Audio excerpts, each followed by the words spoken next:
eradicated is the fear of a disease that crippled a generation.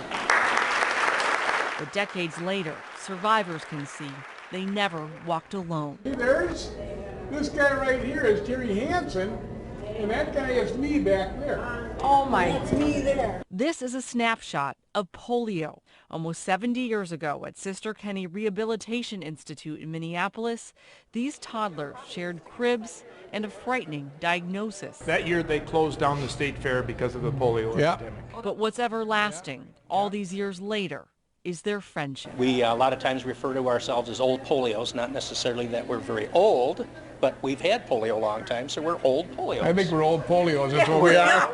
We're old.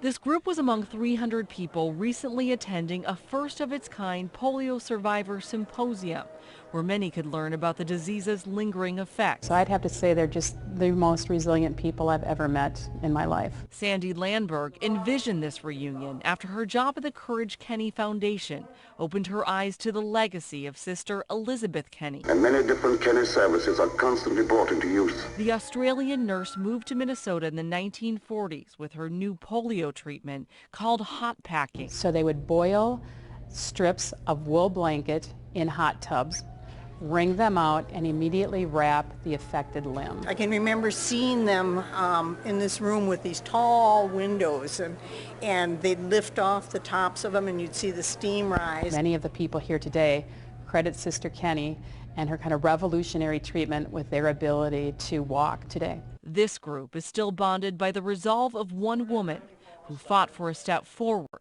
in a time they could have fallen behind. We're still great friends, and you know what? We see each other, and what more can you ask for? In Brooklyn Park, Lindsay Sievert, KARE 11 News.